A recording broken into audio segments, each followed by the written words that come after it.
በባለ 50 ሰላምታችን ክርስቶስ ተንሥአ እሙታን ነው። እሺ በሉ።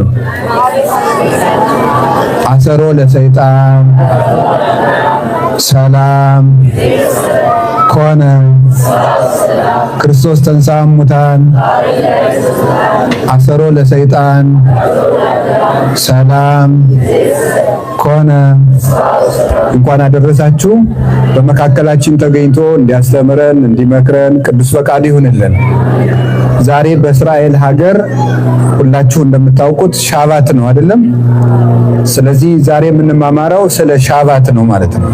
እስኪ ሻባት በሉ፣ ድገሙ፣ 3 አድርጉት።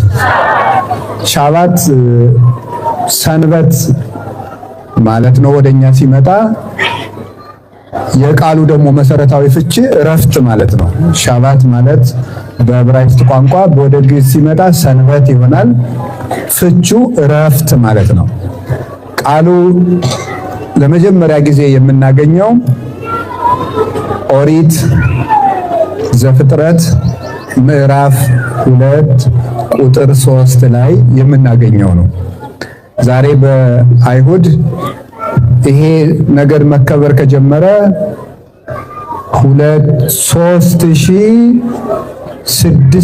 3644 ዓመት ሆነው እስራኤል ውስጥ እስራኤላውያን ሰንበት ብለው ማክበር ከጀመሩ ማለት ነው። አሁን 17 ሲጨመርበት 17 እና 14 ስንት ነው? 31 ይሆናል። ወደ 51 ይሄዳል ማለት ነው። ወይም ወደ 61 3661 ዓመታትን ያስቆጠረ በዓል ነው ዛሬ እስራኤል የሚያከብሩት። በዓሉ እግዚአብሔር እንዳዘዘ እያከበሩት ይሁን አይሁን በጣም በፍጹም ጥንቃቄ ነው አሁን የሚያከብሩት። ስልክ ሁሉ የማይነካኩ አሉ። አሁን በተረዳሁት ደግሞ የሆቴል ሊፍቶቹ ሳይቀር የሻባት ሊፍት የሚባል እንዳለና ራሳቸው እነሱ እንዳይነኩ እየከፈቱ በየፍሎሩ እንደዚያ እንደሚያደርጉ ሁሉ ሰምቻለሁ። በፊትም የነበሩት ጌታ በተወለደ ጊዜም የነበሩት ቤት ሲቃጠል እንኳን የማይወጡ ነበሩ። ቤት ቢቃጠልም የማይሞቱ እግራቸው የማይንቀሳቀሱ ነበሩና የፋርስ ሰዎች የባቢሎን ሰዎች ሁሉ እየመጡ ሰንበታቸውን እየጠበቁ ያጠቋቸው ነበር። ፋርስ ማለት የዛሬዋ ኢራን ናት። እነዚህ ሁሉ እየመጡ ይወሯቸው ነበር፣ ግብፃውያንም ሌሎችም ጭምር ማለት ነው። እና እግዚአብሔር ግን እንደዚህ ተደርጎ እንዲከበር አላዘዘም። ሌላ አይነት አከባበር ነው ያለው። ግን ሰንበት የመጣ እንደው ከየት ነው? ለምንድን ነው የመጣው ነው? ሰንበት ወተፈጸመ ሰማይ ወምድር ምስለ ኩሉ ዓለሞሙ የሰማይና የምድር የሰራዊታቸውን ተፈጥሮ ሁሉ ተፈጸመ ይላል ኦሪት ዘፍጥረት ምዕራፍ 2 ቁጥር 1 ላይ። ወፈጸመ እግዚአብሔር ኩሎ ግብራውን ስራ ሁሉ ፈጸመ። ወቀደሳ ወባረካ እግዚአብሔር ለሳብዕት ዕለት እግዚአብሔርም 7ኛይቱን ቀን ረሳችሁት? እረፍት በሉ እንጂ ሰንበት ምንድነው? እረፍት ማለት ነው። እግዚአብሔር ከፈጠረበት ሲፈጥር ከሰነበተው ፍጥረት አርፏልና ያ ሰንበት ተባለ። እስራኤል ግብጽ ሲገዙ ከኖሩ በኋላ ግብጽ በወጡ በ50ኛው ቀን ይህ ሕግ ተሰጥቷቸዋል። ከግብጽ በጉን ከበሉበት ቀን ጀምሮ ሲቆጠር በሲና ተራራ ላይ ሕጉን የተቀበሉበት ቀን 50ኛ ቀን ነው የሚሆነው። በ50ኛው ቀን የረፍት በዓል ተሰጣቸው። ስለ ረፍቱ እንዲያከብሩ ባለ 50 ነው። ስለ ረፍቱ እንዲያከብሩ ረፍት እንዲኖራቸው በወጡ በ50ኛው ቀን የረፍት ሕግ ሰራላቸው እግዚአብሔር። እንዲያርፉ የነበሩበትን መከራ ታውቃላችሁ። በጥቂቱ ለማንሳት ወንድ ሲወለድ ባህር ይጣል ነበረ። እስራኤል ሀገራቸውን እንዳያቀኑና ተዋግተው እንዳይወጡ ማለት ነው። በኋላ ደግሞ የተረፉት እንኳን ሳይጣሉ የተረፉት ቆይተው እንዳይራቡና ሀገር እንዳያጠፉ ግብፅን እንዳያጠፉ እስራኤልን እንዳያቀኑ በመስጋት ቀን ቀን በጣም በበዛ ሁኔታ ኖራና ጭቃ ሲያቦኩ ይደረጋል።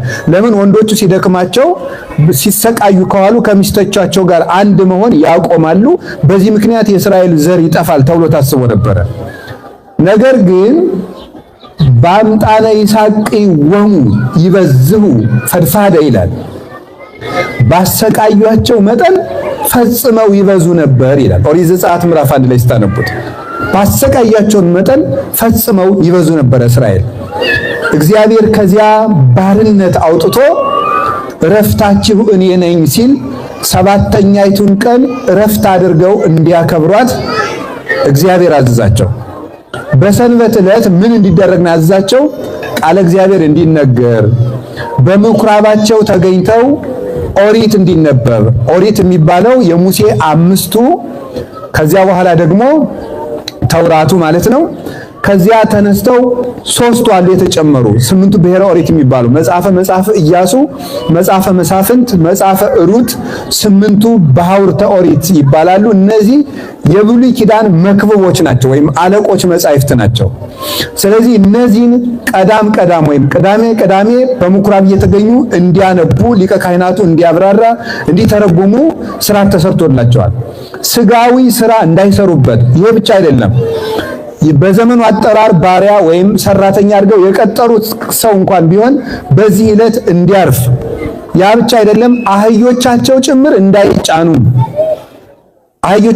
እንዳይጫኑ እግዚአብሔር ይህንን ስራ ተሰራላቸው። ምን የነፍስ ስራ እንዲሰሩና ለነፍሳቸው እረፍት እንዲሰጡ ነው። ይህን ያደረገበት ምክንያት እዚህን እረፍት ይዘው እግዚአብሔር አሳረፈን፣ ከግብፅ መከራ አሳረፈን። የማንጠቀምበትን ፒራሚድ ከመስራት፣ ጭቃ ከመውቀጥ፣ ወንድ ስንወለድ ባህር ከመጣል። እንዲሁም ራሔል የምትባል ሴት ነበረችና የግብፅን ፒራሚድ ለመስራት ጭቃ ስታቦካ መንታ ልጆችን ጸንሳ ነበልና ምጧ መጣ። ሲመጣ ኧረ ምጥ መጣብኝ ስትል እዚያው ውለጁ የሰው ደም እንደውም ጭቃ ተነከራል ብለዋታል። ያን ጊዜ አልቅሳ እንባዋን ይሃሎኑ በዚህ ሰማይ እግዚአብሔር አዶናይ፣ እውነት በዚህ ሰማይ ሁሉን ቻይ እግዚአብሔር የለም ብላ እንባዋን ወደ ሰማይ ስትረጨው እግዚአብሔር ጸሎታቸውን ሰምቶ እስመ ገአሮሙ ለሕዝቤ በጸሐቤ፣ የሕዝቤ ጩኸት ወደ እኔ ደርሷልና ከግብፅ ምድር የማወጣበት ጊዜው ደርሷል ብሎ ሙሴን ልኮ አወጣቸው። እግዚአብሔር ከሃሊነቱንም አስረዳቸው። ያለ ሰረገላ፣ ያለ ብረት፣ ያለ ሰይፍ፣ ያለ ውጊያ፣ ያለ ሰራዊት፣ ያለ ወታደር በቀጭን በትር ብቻ ባህር ከፍሎ የእግዚአብሔር ሰራዊት ዝንቡን፣ ተናካሹን ዝንብ እንቁራሪቱን ሰብስቦ ፈርዖንን እንዴት እንደናቀው ተመልከቱ። ፈርዖን በሰረገላው ሲመካ እንደውም የፈርዖን ፈረሶች ከኃይለኝነታቸው የተነሳ ሳር ከመብላት አልፈው ፍልጥ ደቆላቸው የሚመገቡ ኃይለኞች ነበሩ። ፈጣን ሰረገላ ነበረው። አሁን ብዙ ጊዜ ፈርዖን የሚባል አልነበረም፣ ውሸት ነው፣ እንደዚህ የሚባል የእስራኤል ታሪክ አፈ ታሪክ ነው የሚሉ አፈቀላጤ እምነት የሌላቸው ሰዎች ሳይንቲስቶች ነበሩ። አሁን በአርኪኦሎጂ የፈርዖን ቅሪት ሁሉ ተገኝቷል፣ ተቆፍሮ እዚያው ቀይ ባህር ውስጥ። ያንን አድርጎ እግዚአብሔር ፈርዖን እንዴት ናቀው? በዚያ ሰረገላ በዘመኑ ስልጣኔ፣ በሰራዊት ብዛት፣ በሕዝብ ብዛት፣ በግዛት አንድነትና ብዛት፣ በጦሩ ብዛት የሚመካውን ፈርዖንን እግዚአብሔር ምን አደረገው? ላንተ ሰራዊት ይዤ አልዋጋህም፣ ዝንብ ይበቃሃል ብሎ እግዚአብሔር የተዋጋው በዝንብ ነበረ። ዝንብ ይልክበታል፣ ይመረራል፣ እንቁራሪት ይልክበታል፣ ተሳቦ ትል፣ ቆርነናት፣ ቀንድ አውጣ ይትልበታል። በዚያ ተመሮ ነው ያወጣቸው። መጨረሻ ላይ በበትር ባህር ከፍሎ አሻግሯቸዋል።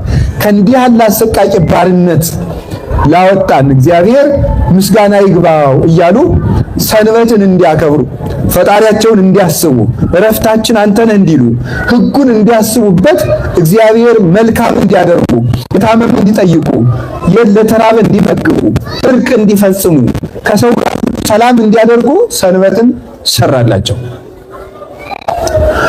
አሁን ጌታችን መድኃኒታችን ኢየሱስ ክርስቶስ መጣና በዚች ምድር ከነሱ ተወልዶ ሲያስተምር የአይሁድ አንዱ ተቃውሟቸው ምንድን ነበር? ሰንበትን ይሽራል። ጌታ የተከሰሰበት አንዱ ክስ ሰንበትን ይሽራል።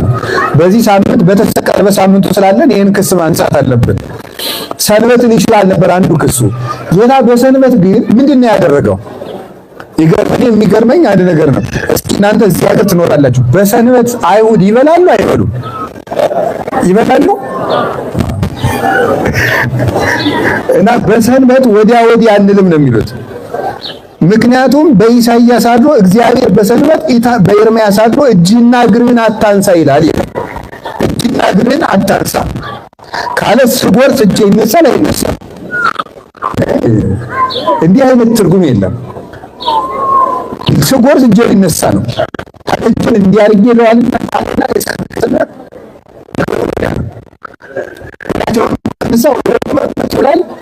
ወይ ከተጎለተበት ያዳል እንደዚህ ማለት የለም። መሳትም የለም። ጉዳዩ እሱ አይደለም። እናንተ በሰንበት ቀን ሰው 8 ቀን ቢሞላው ትገዝሩት የለም ያላችሁ ግዝረት የአይሁድ አንዱ ሕግ ነው። በሰንበት ሰው ትገዝሩት የለም ወይ አለ ጌታ። ድውስ ሰንበት ነው ይሉ ነበረ። በሰንበት ሰው እየገዘራችሁ አይደለም ወይ? በሰንበት ሊቃነ ካህናቱ ረበናቱ መስዋዕት ያቀርቡ የለ በቤተ መቅደስ ይተአምሩኑ እያንበብኩሙኑ ከመጽሐፍ ውስጥ ኦሪት ከመካህናት ዘውስተ መቅደስ ያረኩሱ ባለ ሰንበት ይከውኑ ጌታዬ። በመቅደስ የሚያገለግሉት ካህናት ሰንበትና እንደሚያስፈርሷት አታውቁም ያላቸው። በሰንበት ምን ያደርጋሉ? መስዋዕት ያቀርባሉ። እንግዲህ ብዙ አይነት መስዋዕት ነው ያለ። በኦሪት ዘሌዋውያን የተቀመጠው የደህንነት መስዋዕት፣ የመባቻ መስዋዕት፣ የቁርባን መስዋዕት የሚባል የኃጢአት መስዋዕት በ5 አይነት መስዋዕቶች አሉ። ከነዚያ መስዋዕቶች በዕለተ ሰንበት ሲቀር በጉ ይታረዳል። በግ ማረድ ለምን ሰንበትን አይሽረውም? በጉ ሲንፈራገጥ ሳሩን ምን ያደርጉታል? ይጥሱታል፣ ይቆርጡታል። እንደገና መስዋዕት ለማቅረብ ጉልቻ ይጎልታሉ፣ እንጨት ይረበርባሉ፣ ይጸፈጽፋሉ፣ ስጋውን ይመስራሉ። የዚያ ጊዜ ሰንበቱ ይሻራል ወይ? እንደዚያ ከሆነ በሰንበት ለሰው ልጅ ረፍት ስለሰጠው ስለምን ትቃወሙኛላችሁ አላቸው። እንዲህ ጌታ በሰንበት ምንድን ነበር ያደረገው? በዕለተ ሰንበት እጁ እንደዚህ የታጠፈውን ሰው ነበር የዘረጋው። በዕለተ ሰንበት የጎበጠችውን እድሜ ዘመኗን በሙሉ የጎበጠችውን ሰው ነው ቀና ብለሽ ሂጂ ብሎ ቀና ብላ እንድትሄድ ያደረጋት። በዕለተ ሰንበት 38 ዓመት ተኝቶ የነበረውን ድውይ ነው አልጋህን ተሸክመ ቆም ያሉት። ሰንበት ነው ነበር ያሉት እነሱ። ጉዳዩ ለሰንበት ተጠንቅቀው አልነበረም በጊዜው የነበሩት አይሁድ። ምን ብለው ነው እንደዚያ የሚያደርጉት ሲባል እነሱ ክርስቶስን የጠበቁት እንደዚያ ስላልነበር ነው። ችግሩ እዚያ ላይ ነው። ይሄን ለምን እንደማነሳው ነግራችኋለሁ። የእግዚአብሔር ቤተሰቦች ክርስቶስን የጠበቁት ጌታ ሲወለድ አይሁድ 3 ክፍሎች ነው የነበሯቸው። 3 አይነት መደብ ነው የነበራቸው። ኤሲያውያን፣ ሰዱቃውያን እና ፈሪሳውያን ይባላሉ። እነዚህ ፈሪሳውያን ሕግ ጠንቃቂዎች ናቸው። ሕግ የሚጠነቀቁ የሙሴን ሕግ ለመጠበቅ እንደገና ደግሞ ሌላ ሕግ ያወጡ ናቸው። የሙሴን ሕግ ለመጠበቅ የሙሴን ሕግ መጠበቂያ ሌላ ሕግ ያወጡ የሕግ ጠበቆች ነን ማለት ናቸው። ከልባችን ተርፎ የእግዚአብሔር ሕግ በልብሳችን ይጠበቃል ለማለት በልብሳቸው ላይ ቅድስና ለእግዚአብሔር ኤሎሂም ብለው ጽፈው የሚንቀሳቀሱ ነበሩ። ቀሚሳቸውን አስረዝመው። እኔ እኮ ክርስትና እውነት ለመሆኑ አንዱ ማስረጃው ዛሬ ያሉትን ረብናቱን ሳያቸው በጣም ነው የሚገርመኝ። ይሄ ክምር የሚያል ነገር አይታችሁታል? ራሳቸው ላይ የሚያደርጉት እና በየመንገዱ የሚጸልዩትን ሳይታችኋል? በየመንገዱ ይጸልያሉ። ጌታ ምንድን ያላቸው? አሌ ለክሙ ጸሐፍቶ ፈሪሳውያን ለተበሉ አብያተ መበለት በምክንያት አንሆ ጸሎትክሙ። በየደረጃው በየመንገዱ በየአደባባዩ ሳትጸልዩ ጸሎተኛ እየመሰላችሁ የድሃ ቤት ለምትበሉ ፈሪሳውያን ወዮላችሁ ነው ያላቸው። እኔ ዛሬ በየመንገዱ ሲጸልዩ ሳላሳያቸው ደስ ነው የሚለኝ። ለምን መሰላችሁ? የጌታን ትምህርት ስለሚያረጋግጡልኝ። ትናንትን ያሳዩኛል። ውሸት ነው የክርስቶስ ትምህርት እንዳይባል ምንም አርኪኦሎጂ ቁፋሮ ሳያስፈልገው የታሪክ ምርምር ሳያስፈልገው አይሁድን ማየት በቂ ነው ክርስቶስ እውነት ለመሆኑ። የትናንትናዎቹ ዛሬም አሉ። ክርስቶስ ላይ ምንድን ነበር ያደረጉበት? ምራቅ ነበር የተፉበት አይደል? ዛሬ ምንድን ነው የሚያደርጉ? ሲጸየፉ ምራቅ ነው የሚተፉት። ክርስቲያኖች ላይ ማለት እንዳሉ ነው ያሉት። ሰንበትን ለምን ሸድ? ለሰንበት ተጠንቀው ሳይሆን ፈሪሳውያን እንደዚህ ናቸው። ኤሲያውያን የሚባሉት ደግሞ ምን አይነት ናቸው መሰላችሁ? ኤሲያውያን ደግሞ የሚባሉት እንደዚህ እንደ ባይታዊ ሆነው በቁምራን ወይም ደግሞ ኩምራን አካባቢ ዴድሲ ወጣ ብሎ ሙት ባህር አካባቢ ዋሻዎች አሉ። አሁን መጽሐፈ ሄኖክም ተቆፍሮ የተገኘበት እዚህ አካባቢ ብሕትውና ይዘው የሚኖሩ ናቸው። ሰዱቃውያን የሚባሉ ደግሞ ሶስተኞች ክፍሎች ናቸው። እነዚህ ደግሞ ሆዳሞች ከፖለቲካ ጋር ገጥመው የሚበሉ ለእምነት ግድ የሌላቸው ግን የቤተ ክህነት ሰዎች ናቸው። ከቄሳር ጋር ተስማምተው የሚኖሩ ብቻ ሆዳችን ይሙላ ደረታችን ይቅላልን እንጂ እኛ ሃይማኖት ኖር አልኖረ ግድ የለንም የሚሉ ከተሾመ ሰው ጋር ሁሉ እየተስማሙ እውነትን እያጣመሙ የሚኖሩ ናቸው። በዚያ ጊዜ ደግሞ ልብ በሉ አይሁድ የነበሩት በማን ስር ነው? በቄሳር ስር ነው። ከመከራ ያላረፈ ሕዝብ ነው እስራኤል። በነገራችሁ ላይ ኢሳይያስ ምን ይላል? በአንድ በኩል ዛሬ ያለችውን እስራኤልም ሳያትም እኔ ደስ ይለኛል። እስራኤል እንደ ጢስ ናት ይላል ኢሳይያስ። የኛ ሊቃውንት ሲተረጉሙ ምን ይላሉ? ጢስ ላይን እንደማይመቸው እስራኤል ለጠላት አትመችም ይላሉ። ጢስ ላይን ይመቻል አይመችም? አይመችም። እስራኤል ለጠላት አትመችም ይላሉ። መከራ ማያጣትም ድል ማያጣትም ይህ ከእግዚአብሔር የተሰጣት በፊት ቀድመው ጌታ ከመወለዱ 580 ዓመት ቀድመው ናቡከደነጾር የሚባለው ይቅርታ ልክ ነው። ናቡከደነጾር ሁለቱን ነገድ እዚህ ኢየሩሳሌም የነበረው ነገደ ብንያምና ነገደ ይሁዳ የሚባለው ሁለቱ ነገድ ነበር እዚህ የነበረው። ይሄንን ወደ ባቢሎን ማርኮ ወሰደ። ስልምናሶር የሚባለው ደግሞ አስሩን ነገድ የአስሩ ነገድ መንግስት ሰማሪያ ነው ዋና ከተማው፣ ሰሜን እስራኤል ማለት ነው። ሰሜን እስራኤል ነበር የነበረው። አስሩን ነገድ ደግሞ ስልምናሶር ወደ ፋርስ ተካፍሎ ወስዷቸው ነበረ። ከዚያ ተመልሰው ጥቂት እንዳረፉ ደግሞ ቂሮስ የሚባል የፋርስ ንጉስ የባቢሎን ንጉስ ብልጣሶርን አሸንፎ ቤተ መቅደሳቸውን እንዲሰሩ ፈቀደላቸው። የኢየሩሳሌምን ቅጽር በ52 ቀን ነው ሰርተው የጨረሷት። እግዚአብሔር ረድቷቸው ማለት ነው።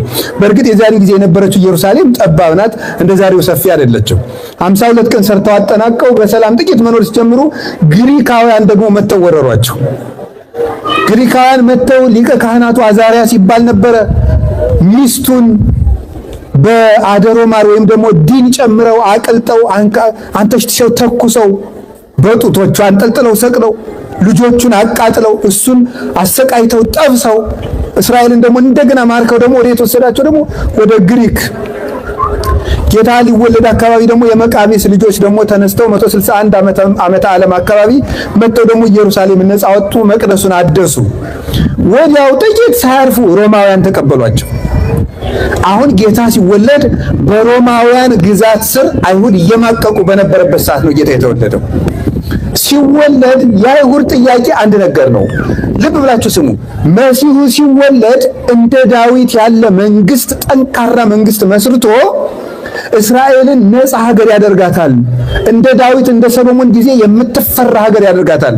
ታስታውሳላችሁ ሰሎሞን ቤተ መቅደስን ሲሰራ የጢሮስ፣ የሲዶና፣ የአሞን፣ የከነናውያን፣ የህንድ መንግስታት ጭምር ነበሩ ግብር እየገበሩለት ወርቅ፣ ዕንቁ፣ ጽድ እየላኩለት ቤተ መቅደሱን የሚሰራው። እዚህ አሁን ወደ ቴልአቪቭ ቅርብ ያለችው ዳርቻ ላይ ያለችው ኢዮጴ ወደብ ዮናስ ወደ ጠርሴስ የተሳፈረባት ወደብ እዚያች ነው ያለችውና በዚያ ነበረ ያ ሁሉ ቤተ መቅደስ የተሰራበት ዕቃ እየተጫነ ግብር እየተገበረለት እየመጣ ቤተ መቅደሱን የሰራው እና እንዲህ ያለችውን እስራኤል ይመልስልናል ብለው ሲያስቡ ጌታ መጣና ከዳይቱ ልጅ ከድንግል ማርያም ተወለደ። ሰራዊት አላስከተለ፣ ምን አላለ። ጭራሽ በቤተ መንግስት መወለዱን ትቶ ደግሞ በየት ተወለደ? በምንድን ነው የተወለደው? በበረት ተወለደ። ችግራቸው ለሰንበት ተጠንቅቀው ሳይሆን ለምንድን ነው ምድራዊቷን እስራኤል ማታመጣት? ለምንድን ነው የእስራኤልን ጽናት ማታመጣ? ለምንድን ነው ኃይል ማትሰጠን? ምድራዊ መንግስታት መሰረትም ወይ እኛን ለምን አትሾመንም? ለምንድን ነው መምህርነታችን የምታጣጥልብን? ጉዳዩ የቅናት ነው እንጂ ለሕግ መቆርቆር አልነበረም። ኢየሱስ ክርስቶስ ሰላም ከሆነ ለምንድን ነው በሕይወቴ ሁከት የሚገጥመኝ? ከተጠመቅኩ ጀምሬ ሰላም አላገኘውም ሊያሰኛችሁ ይችላል። ሰይጣን ይረብሻችኋል። ጌታ ደግሞ ምንድነው ያለው? ዘይጾረ መስቀለ ሞቴ ኢይክል ይጸመደኒ፣ መስቀሌን ተሸክሞ የማይከተለኝ ሰው የኔ ሊሆን አይችልም ነበር ያለ። የኔ ሊሆን አይችልም። ወደ ክርስቶስ ስትመጡ ሰላም አይጠብቃችሁም። የሚጠብቃችሁ ምንድነው? መስቀል ነው የሚጠብቃችሁ። ግርፋት ነው የሚጠብቃችሁ። መስቀሉ ማን ነው? የገዛ ስጋችን መስቀል ይሆናል። ዘመዶቻችን መስቀል ይሆናሉ። ጸሩ ለሰብ ሰባ ቤቱ ጌታ እንደተናገረ የሰው ጠላቱ የገዛ ቤተሰቦቹ ናቸው። ማቴዎስ ወንጌል ምዕራፍ 5 ላይ የሰው ጠላቱ የገዛ ቤተሰቦቹ ናቸው። ቤተሰብ ጠላቱ ነው ይነሳል። ስጋችን ጠላቱ ነው ይነሳል። ጎረቤት፣ የዓለሙ ሲስተም፣ ፖለቲካው፣ አጋንንት ራሳቸው በእኛ ላይ በእምነታችን ላይ በኃይል ይነሳል። የዚያን ጊዜ ጌታ ሆይ አንተን አምኜ መጣሁ፣ አንተን ተከተልኩ፣ ተጠመቅኩ፣ ሰላም ነህ ስትባል ሰምቼ ክርስቶስ ተከተልኩ፣ ግን እንዲያውም ከተጠመቅኩ ወዲህ ሁከት ገጠመኝ እንድትሉ ሰይጣን በደንብ ይሰራል። እንደዚያ እንድትሉ ከቃሉ ጋር ናችሁ፣ ከቃሉ ጋር ናችሁ። ይሄንን ቅዱስ ጴጥሮስም ጠይቆ ነበር። ሁሉም ትተን ተከተልን፣ ምንድነው የምትሰጠን አለው። በመጨረሻው ዘመን 100 እጥፍ እሰጣችኋለሁ። የምድር ነገር ጠብቃችሁ እንደው እዚህም ደግሞ በይሁዲ እምነት ያላችሁ ልትጠመቁ ያሰባችሁ ትኖራላችሁ። የምድር ሰላም ክርስቲያን ሁኜ አገኛለሁ ብላችሁ እንዳትጠመቁ። መጠመቅ ያለባችሁ መንግስተ ሰማያትንና ክርስቶስን ፈልጋችሁ ነው። ክርስቶስን የሚከተሉ ሰው ሁሉ መከራ ይገጥመዋል። ትንቢተ ኤርምያስ ምዕራፍ 1 ላይ ኤርምያስ ምን ታያለህ አለው። የሎሚ እንጨት አያለው ይላል አለው። ይሄ የሎሚ እንጨት አያለው። ያ የሎሚ እንጨት ማን እንደሆነ ታውቃላችሁ? ክርስቶስ ነው። ጌታችን ኢየሱስ ክርስቶስ እናያሳየው ኤርምያስ ለኤርምያስ የሎሚ እንጨት ይላል ቅዱስ ሳዊሮስ ዘአንጾኪያ ሲተረጉም ውጩ መራራ ነው ይላል። ቅርፍቱ አይለበልብም፣ ይመራል። ውጩ መራራ ነው፣ እንደገና ደግሞ ጥቁር ነው ወይ ከበዛ ቢጫ ነው ሲቀላ። ወንተ ውስጡሰ መዓር ጻዳ ወመዓር ጣዕሙ፣ ውስጡ ግን ነጭ ነው፣ ጣዕሙ ደስ ያሰኛል ይላል። ውስጡ ሎሚ ግን ቅርፍቱ መራራ ነው። ከማውቄ እለ ይፈቅዱ ይርብቡ በሃይማኖተ ክርስቶስ፣ በክርስቶስ ሃይማኖት ሊያተርፉ የሚወዱ ሰዎች ሁሉ እንደ ሎሚ መራራ ህይወት ይኖራሉ። ውስጡ ግን የጣፈጠ ህይወት ነው የሚኖሩት ብሎ ይነገራል። ሎሚውን ጠብቃችሁ ነው በአፋዊ ህይወታችሁ፣ በትዳራችሁ፣ በንግዳችሁ፣ በስራችሁ ክርስቲያን በመሆናችሁ ምክንያት ልትገፉ ትችላላችሁ። እሱ ራሱ ግን ሽልማታችሁ ነው። እሱ ራሱ ትርፋችሁ ነው። የክርስቶስ እኮ መስቀሉ ነው አይደል? ትንሳኤውን ይዞ የመጣ ጌታ ባይሰቀል ይነሳል። አንድ ጊዜ ልጠይቃችሁ።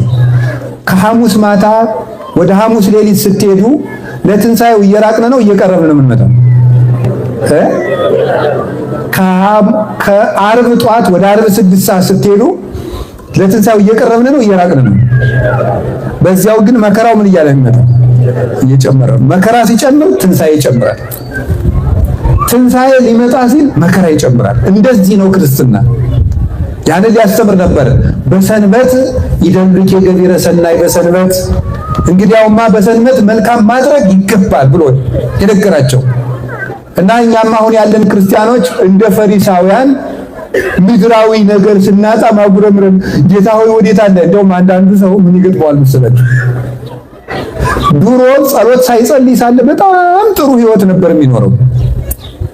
ጸሎት ሲጀምር ከውሃው ሲወረውረው፣ የተቃጠለ ቤት ሲገጥመው፣ የሆኑ ወታደሮች ሲያባረሩት በሁሉ ሲሰቃይ ያድራል።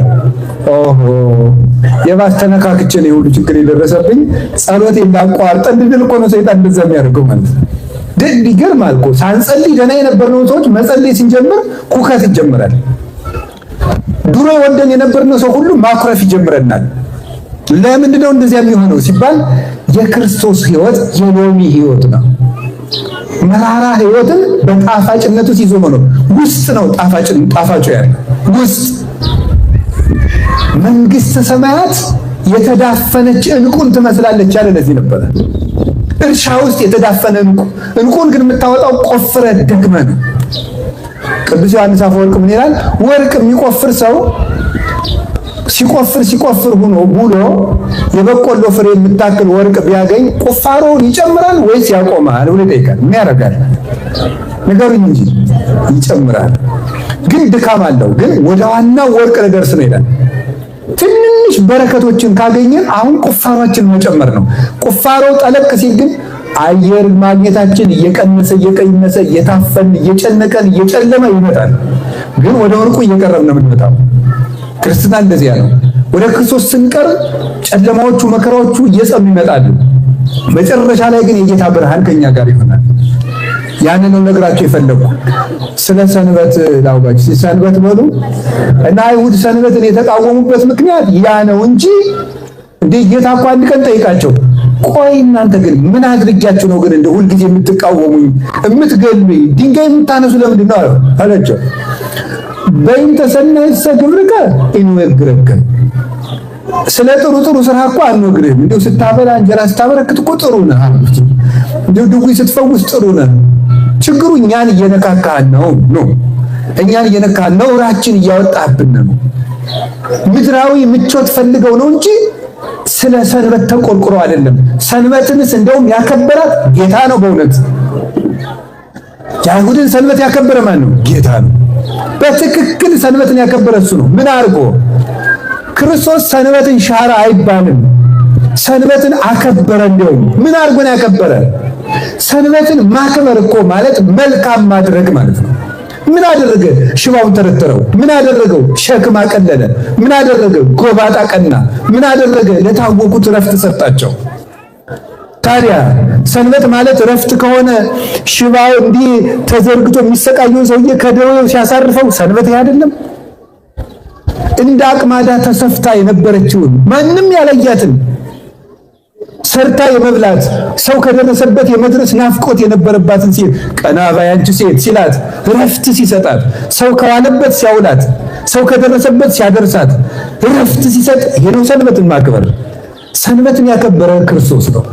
አልታወቅም እንጂ አይሁድ ካከበሩት ይልቅ ሰንበትን ያከበረ መድኃኒዓለም። ሰንበትን ማክበር ማቴዎስ 12 ላይ ምን አላቸው? ሰንበትን ማክበር መልካም ማድረግ ነው አላቸው። እስቲ በሉ ዘመዶች ምን ማድረግ ነው? መልካም ማድረግ ነው።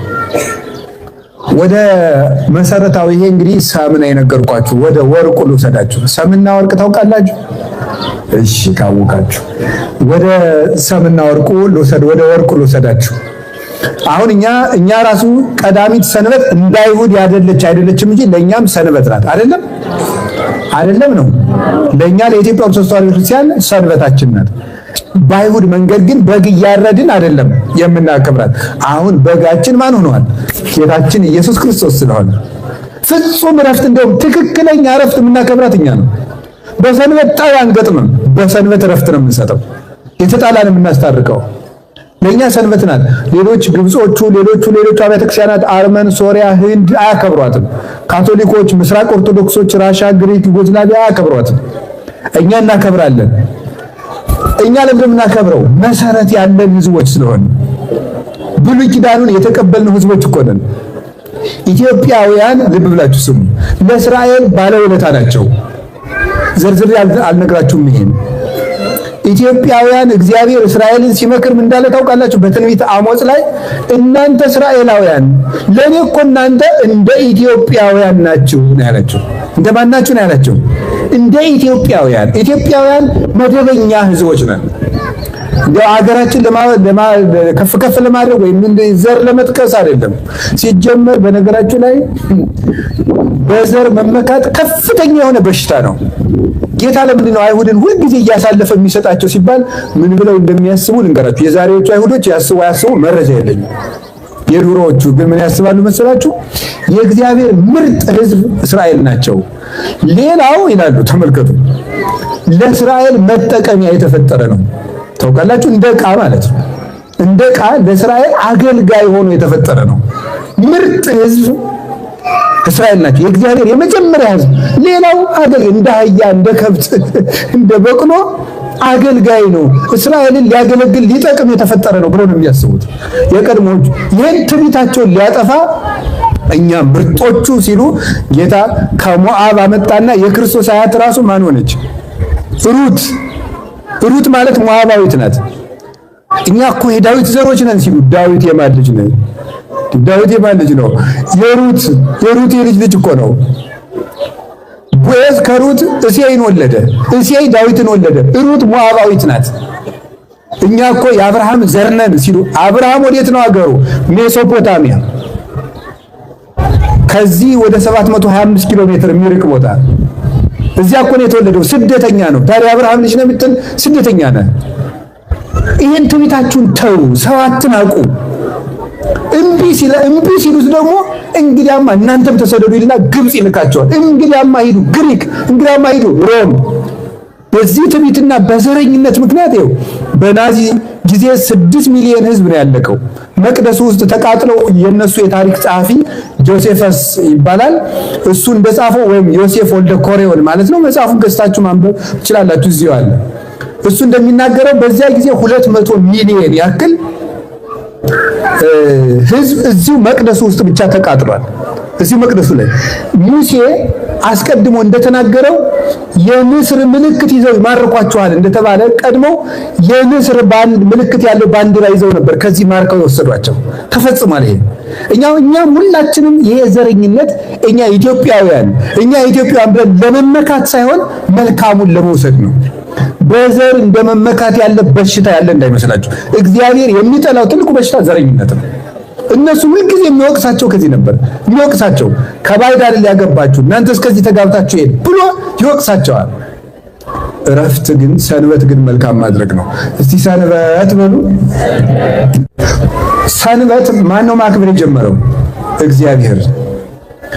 እግዚአብሔር 6 ቀን ሰራ፣ 7ኛውን ቅዳሜን አከበረ። 6 ቀን ሰራ። ለምን ይመስላችኋል? ቅዱስ ኤፍሬም ሶርያዊ ይህን ሲተረጉም እንዲህ ይላል። ሙሴ ባህርን በበትሩ ያለ ድካም ከፍሎ የለም እንዴ?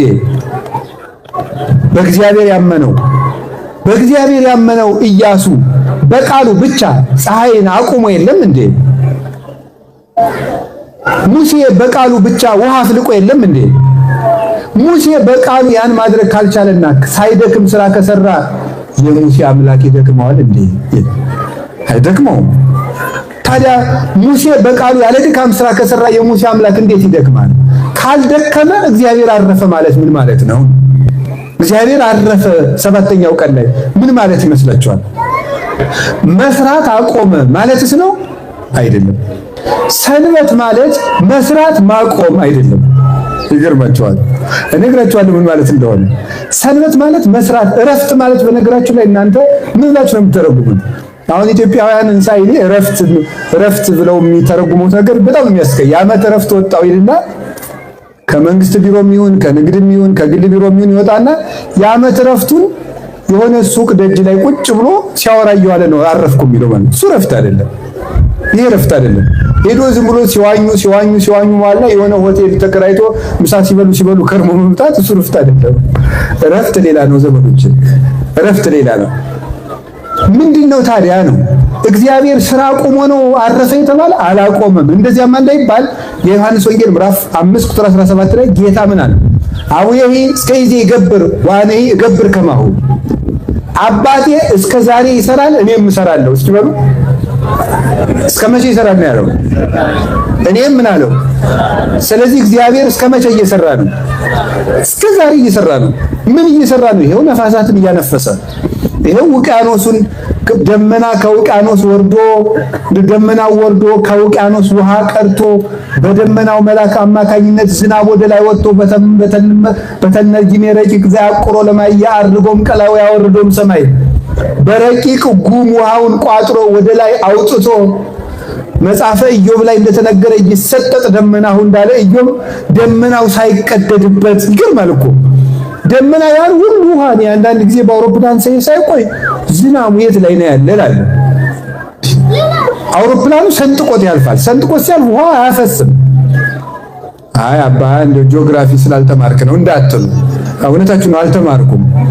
ግን እንዴት ነው ውሃውን የሚቋጥርበት መንገድ ሂደቱን ሊያስረዱት ይችላሉ። ግን ረቂቅ ነው። ከዛ ደግሞ ልብ በሉ ደመና መጀመሪያ አካባቢ ዝናብ እንደዘነበ ካፊያ ነው የሚያካፋው። መሬቲቱ መሸከም ስትችል ደግሞ ጠበቅ ያለ ዝናብ ይዘንባል። መጀመሪያ አንድ ጊዜ ትልቅ ዝናብ ይዘን መሬት ታጥባ ትሄዳለች። እግዚአብሔር በአቅሟ እያጠገበ እንድትረካ ያደርጋታል። ታዲያ ይህንን የሚያደርግ እግዚአብሔር እየሰራ ነው። ሕፃናትን ከእናታቸው ማህፀን ውስጥ አሁን ልጅን እግዚአብሔር ያሳያቸው። እኔ በጣም ነው የሚገርመኝ ምዕመናን፣ አንድን ሕፃን ልጅ በተወለደ በ3ኛው ቀን በ4ኛው ቀን ወፍራም ብርድ ልብስ አፍንጫው ላይ ብትጭኑ ታፍኖ ይሞታል አይሞትም? ይሞታል አይደል? ሆድ ውስጥ እያለ ለምንድን ነው ታፍኖ ያልሞተው? እግዚአብሔር ጥበቃ ነው። ቅዱስ ዳዊት እምከርሰ ማያንተ አምላኬ፣ አቤቱ ከእናቴ ማህፀን ሳለሁ አንተ አምላኬ ነህ ያለ ልጅ ነው። ሕፃናትን እየጠበቀ እየቀረጸ ዘይስዕሎሙ ለሕፃናት በውስተ ማህፀን እንዳለ ቅዱስ ያሬድ፣ ሕፃናትን በእናታቸው ማህፀን የሚቀርጻቸው የሚስላቸው የሚፈጥራቸው እሱ እግዚአብሔር ነው። ይሰራል፣ ወቅቶቹን ያፈራርቃል፣ ውሃው ነፋሳት እንዲነፍሱ ያደርጋል። ነፋሳት የራሳቸው መስኮት አላቸው፣ 12 መስኮቶች። ከነዚያ መስኮቶች እየመጠነ ነፋስ እንዲነፍስ ያደርጋል። ነፋስ ባይነፍስ ሌላው ቢቀር ኦክሲጅን አተን ከመሞታችን በተጨማሪ ውሃ መጠጣት አይቻልም። ውሃ ህይወት የሚኖረው ነፋስ ስላለ ነው። እስመ ነፋስ ነፍሳት ይሆኑ ለማያት፣ ነፋስ የውሃ ነፍሱ ነው ይላል መጽሐፍ፣ ህይወቱ ነው። ነፋስ ከሌለ ውሃ ይበላሻል፣ ሰው መኖር አይችልም። ያው የእናንተም ትምህርት እንደሚለው H2O ነው፣ ሃይድሮጅን እና ኦክሲጅን ነው ውሃ። ስለዚህ ከዚህ የተነሳ ነፋሳትን በማንፈስ ብርሃናትን በማመላለስ ፍትህ በመስጠት ጤና በመስጠት በማስተዳደር እግዚአብሔር እስከዛሬ ይሰራል። እሺ ካልደከመው ስራም ካላቆመ እግዚአብሔር አረፈ ማለት ምን ማለት ነው? እግዚአብሔር አረፈ የተባለበት ምክንያት የሰው ልጆችን ክብር ለመስጠት ነው። ሁለት ትርጉሞች ይሰጣል። ለጊዜው ብቻ በአዲስ ኪዳን ብዙ ትርጉም ነው ያለው። ለጊዜው ብቻ አንደኛው ትርጉም ምንድነው? አንድ ቀን አተረፈ እግዚአብሔር። 6 ቀን ነው የፈጠረ፣ አንድ ቀን አተረፈ። ለምንድን ነው ያተረፈው? አይ ቀን አልቆበት ነው እንጂ ፍጥረት እኮ አልጨረሰም ነበር እንዳይባል፣ የምፈልገውን ያህል ፍጥረት ፈጥሬ ጨርሻለሁ፣ ቀን አልቆብኝ አይደለም። አንድ ቀን ያተረፈበት ምክንያት ይሄ ነው። 6 ቀን እግዚአብሔር የሰራው ለምንድን ነው? አንድ ቀን መስራት አይችልም እግዚአብሔር? አንድ ቀን ብቻ አይደለም፣ አንድ ቅጽበት ቢያስብ መስራት አይቻለው? ይችላል? አይችልም። ለምንድን ነው 6 ቀን የፈጀው ይህንን ዓለም ለመፍጠር? ለምን ይመስላችኋል? መንፈሳዊ ትርጉሙን ነግራችኋል። ለጊዜው ግን ሁሉ የሚደረገው በጊዜ ነው። በምንድን ነው? የጊዜን ጥቅም እንድናውቅ ነው። የጊዜን ጥቅም ዘመዶች፣ እኛውን 30 ዓመት 40 ዓመት የሞላን እዚህ ውስጥ አለን። እድሜያችሁን በደንብ አስቡት። ላለፈው አልወቅሳችሁም፣ ለሚመጣው ግን እንድታስቡ ነው። 6 ቀን ዓለም የተፈጠረበት ቀን ነው። ስንት ቀን? እግዚአብሔር በ6 ቀን ዓለምን ፈጠረ። የጊዜን ጥቅም ይሁት ጎበዝ። 6 ቀን ማለት ዓለም የተፈጠረበት ነው። በቤተ ክርስቲያን አስተምህሮ 20 ዓለም ነው እግዚአብሔር የፈጠረው። 20 ዓለም። አሁን የምንኖርባት ዓለም 1/20ኛዋ ናት ማለት ነው። አፍሪካ፣ አንታርክቲካ፣ አውሮፓ፣ አውስትራሊያ። ሰንበት ማን ነው ማክበር የጀመረው? እግዚአብሔር። እግዚአብሔር 6 ቀን ሰራ፣ 7ኛውን ቅዳሜን አከበረ። 6 ቀን ሰራ። ለምን ይመስላችኋል? ቅዱስ ኤፍሬም ሶርያዊ ይህን ሲተረጉም እንዲህ ይላል። ሙሴ ባህርን በበትሩ ያለ ድካም ከፍሎ የለም እንዴ? በእግዚአብሔር ያመነው ኢያሱ በቃሉ ብቻ ፀሐይን አቁሞ የለም እንዴ?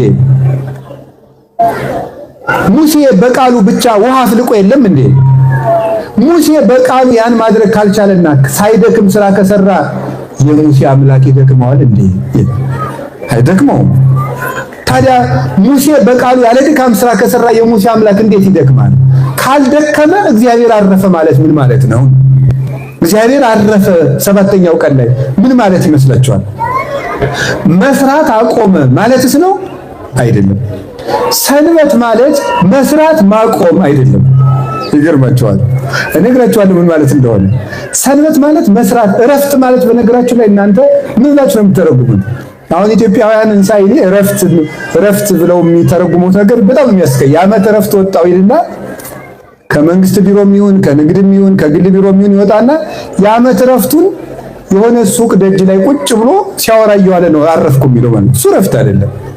ይሄ እረፍት አይደለም።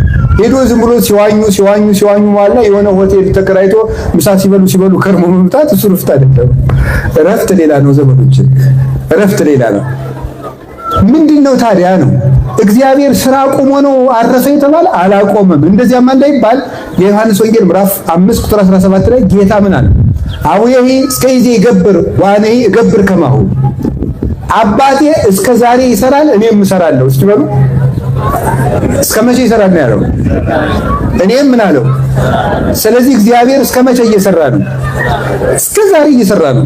ምን እየሰራ ነው? ይሄው ነፋሳትን እያነፈሰ፣ ይሄው ውቅያኖሱን ደመና ከውቅያኖስ ወርዶ ደመናው ወርዶ ከውቅያኖስ ውሃ ቀርቶ በደመናው መልአክ አማካኝነት ዝናብ ወደ ላይ ወጥቶ በተነጅም ረቂቅ ዘያቆሮ ለማያ አርጎም ቀላው ያወርዶም ሰማይ በረቂቅ ጉም ውሃውን ቋጥሮ ወደ ላይ አውጥቶ መጽሐፈ ኢዮብ ላይ እንደተነገረ ይሰጠጥ ደመናው እንዳለ ኢዮብ ደመናው ሳይቀደድበት ይገርማል እኮ ደመና ያን ሁሉ ውሃ ነው። አንዳንድ ጊዜ በአውሮፕላን ሳይቆይ ዝናቡ የት ላይ ነው ያለ እላለሁ።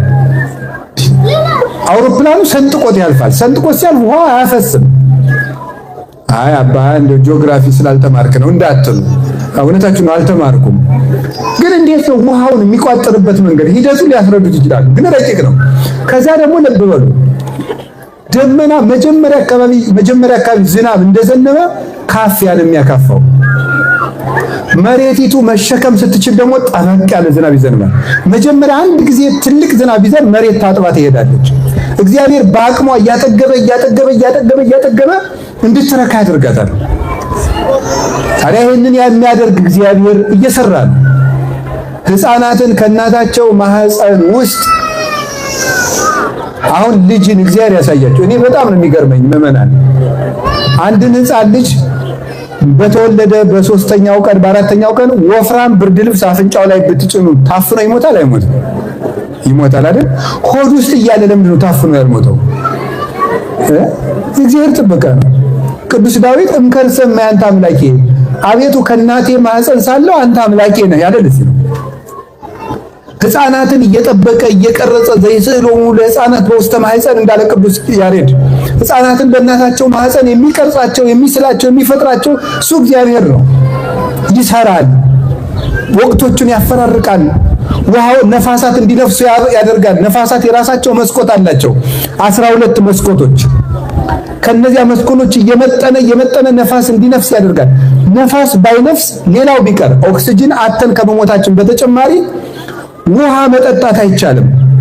ውሃ ህይወት የሚኖረው ነፋስ ስላለ ነው። እስመ ነፋስ ነፍሳት ይሆኑ ለማያት ነፋስ የውሃ ነፍሱ ነው ይላል መጽሐፍ፣ ህይወቱ ነው። ነፋስ ከሌለ ውሃ ይበላሻል፣ ሰው መኖር አይችልም። ያው የእናንተም ትምህርት እንደሚለው H2O ነው፣ ሃይድሮጅን እና ኦክሲጅን ነው ውሃ። ስለዚህ ከዚህ የተነሳ ነፋሳትን በማንፈስ ብርሃናትን በማመላለስ ፍትህ በመስጠት ጤና በመስጠት በማስተዳደር እግዚአብሔር እስከዛሬ ይሰራል። እሺ ካልደከመው ስራም ካላቆመ እግዚአብሔር አረፈ ማለት ምን ማለት ነው? እግዚአብሔር አረፈ የተባለበት ምክንያት የሰው ልጆችን ክብር ለመስጠት ነው። 2 ትርጉሞች ይሰጣል። ለጊዜው ብቻ በአዲስ ኪዳን ብዙ ትርጉም ነው ያለው። ለጊዜው ብቻ አንደኛው ትርጉም ምንድነው? አንድ ቀን አተረፈ እግዚአብሔር። 6 ቀን ነው የፈጠረ፣ አንድ ቀን አተረፈ። ለምንድን ነው ያተረፈው?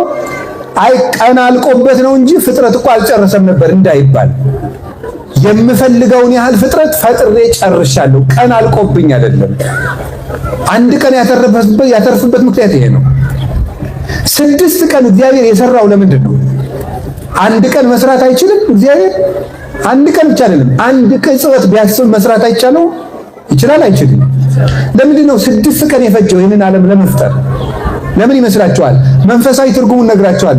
ለጊዜው ግን ሁሉ የሚደረገው በጊዜ ነው። በምንድን ነው? የጊዜን ጥቅም እንድናውቅ ነው። የጊዜን ጥቅም ዘመዶች፣ እኛውን 30 ዓመት 40 ዓመት የሞላን እዚህ ውስጥ አለን።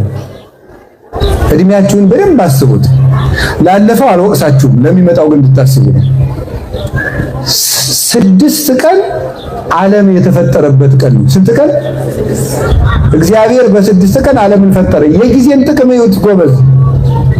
6 ቀን ማለት ዓለም የተፈጠረበት ነው። በቤተ ክርስቲያን አስተምህሮ 20 ዓለም ነው እግዚአብሔር የፈጠረው። 20 ዓለም። አሁን የምንኖርባት ዓለም 1/20ኛዋ ናት ማለት ነው። አፍሪካ፣ አንታርክቲካ፣ አውሮፓ፣ አውስትራሊያ እንኳን በ6 ቀን በ60 ዓመት ምን ሰራችሁ? 60 ዓመት ሙሉ ስናበላሽ ሊኖር ነው። እግዚአብሔር ይቅር ይበለን። እኔንም ይጨምራል። አይዟችሁ አብረን ኃጢአተኛ መሆናችን አይጠቅማችሁም እንጂ እኔም ጭምር ነኝ። እንዲሁ 6 ቀን እግዚአብሔር እንደው እንድታስቡ ነው። 6 ቀን እኮ እግዚአብሔር ዓለምን የፈጠረበት ነው። እኔ በ40 ዓመት 30 ዓመት ምን ሰራው? ግን በትናንት እንዳታዝኑ፣ ለነገ ነው መኖር። የሰው ልጅ አንዱ ችግሩ ምንድነው? ምን ይባላል? ትናንትን ያደንቃል፣ ዛሬን ይንቃል፣ ነገን ይጠብቃል ይባላል። ትናንትን ያደንቃል ማለት አይ የዛሬ 10 ዓመት ብታየኝ እኮ እንዴት ጥሩ ሰው ነበርኩ ይላል አንዳንድ ሰው። ሰምታችሁ ታውቃላችሁ? ግን ሊቃውንቱ ምን ይላሉ? ዛሬ በጣም ተበላሽተህ ነው እንጂ ትናንት ጥሩ ሰው ስለነበርክ አይደለም ይላል። ትናንት የተሻለ የመሰለ ዛሬ በጣም ስለሆንክ ነው ይላል። እና ትናንትን ዞር ብላችሁ አትዩት።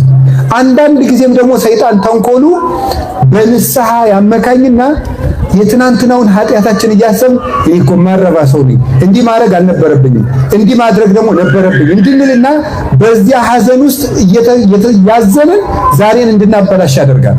ኑሮ ግን ከዛሬ ነው የሚጀምረው። ዛሬን ነው መምራት እያልኳችሁ ያለው። ግን ዘመናችንን አበላሽተናል። ጊዜያችሁን ተጠቀሙበት። ሰኞ ሲመጣ እንዲህ ብላችሁ አስቡ። ሰኞ እግዚአብሔር ውሃን ከአራት ከፍሎ ይሄንን ጠፈር የፈጠረበት ነው። ይኸውላችሁ ይሄን ጠፈር የዘረጋው ሰኞ ነው። እግዚአብሔር ሰኞ ሰማይን ፈጠረ። እኔ ደግሞ ሰኞ እንደው ምን ልስራ እንዳቅመኝ ብላችሁ አስቡ። ሰኞ እኮ ሰማይ በተፈጠረበት ቀንማ እንዲህ ወራዳ ስራ አልሰራም ማለት አለባችሁ። እግዚአብሔር ማክሰኞ የምድር እጽዋትን በሙሉ የፈጠረበት ቀን ነው። እግዚአብሔር ምድር እንድታበቅል ባደረገበት ቀንማ እኔ ምድርን እንድትመክን አላደርግም ማለት። እግዚአብሔር ረቡዕ ይሄን የማይቆጠር ከዋክብትና ፀሐይ ጨረቃን ነው የፈጠረበት።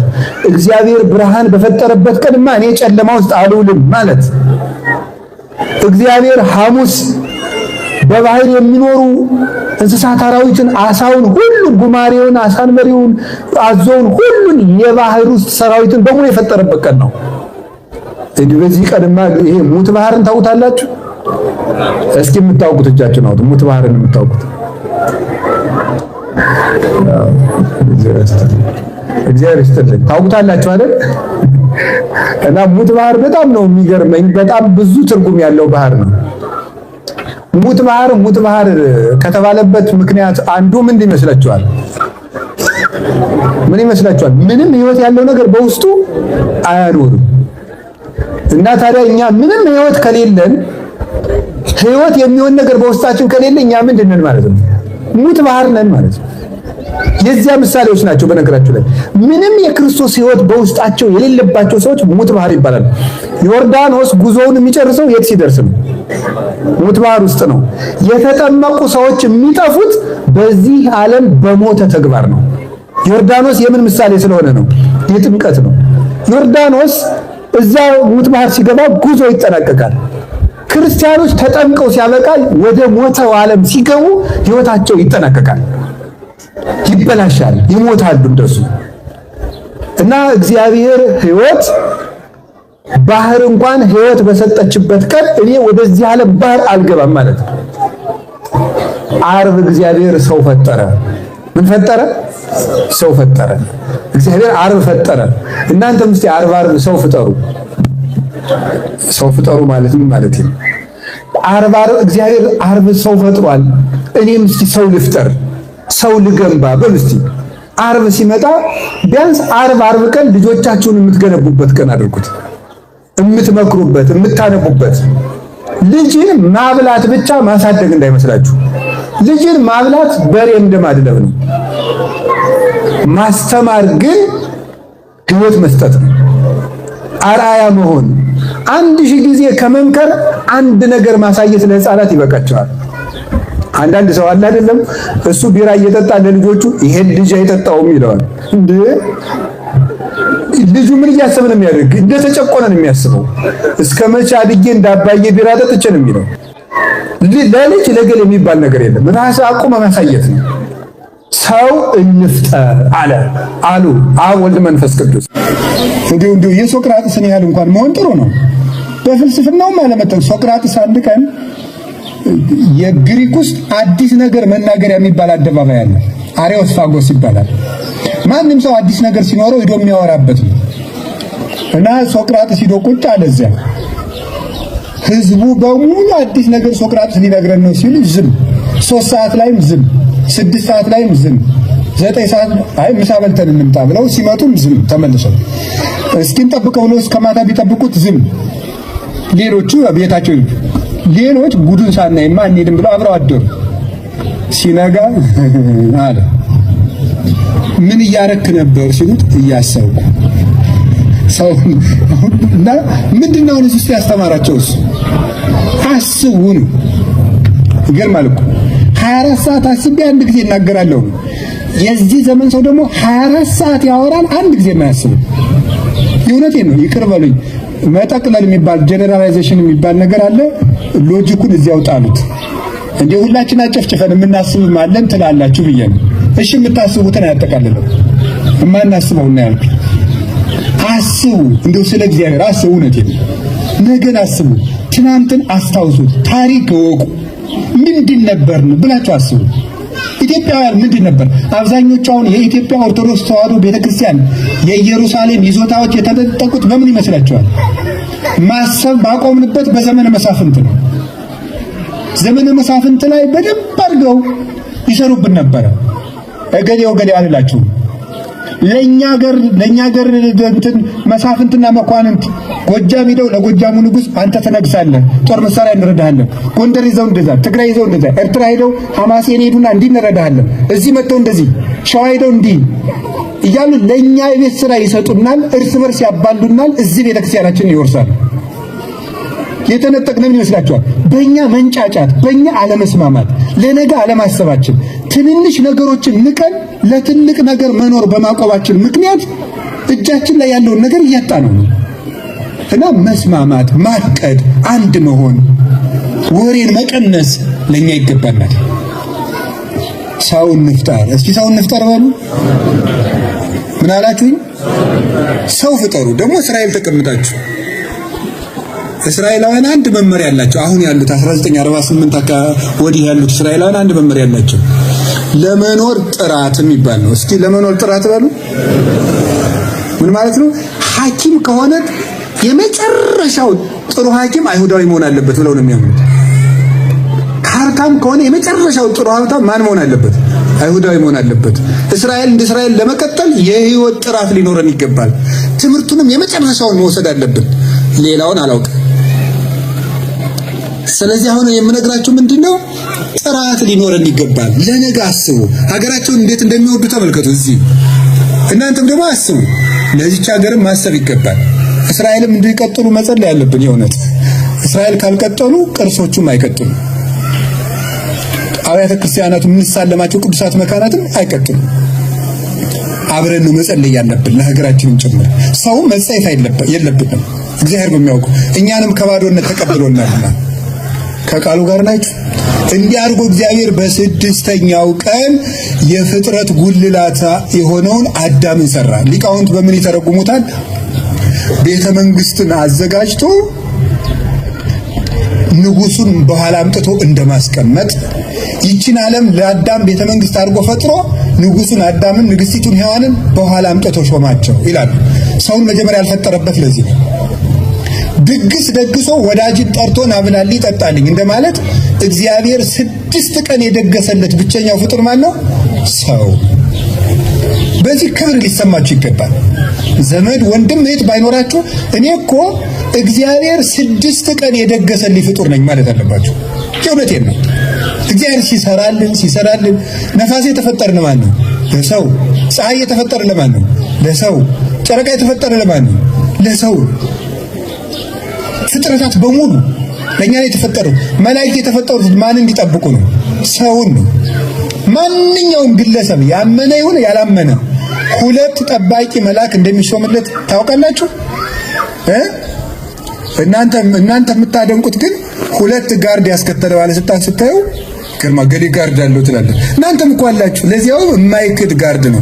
ጋርድስ ሊክድ ይችላል፣ ግን የማይለወጡ ጠባቂዎች አሉ። ለእያንዳንዳችን እግዚአብሔር በምድር አንግሶናል። ስንተኛም አንድ ጠባቂ መልአክ አለ የማይተኛ። እኛ ተኝተን ሰላም የምናድረው ሰይጣን አዝኖልን መሰላችሁ? ጣራውን እኮ አፍርሶ ቢጭነን ደስ ይለዋል። ታዲያ ለምንድን ነው ሰላም የምናድረው?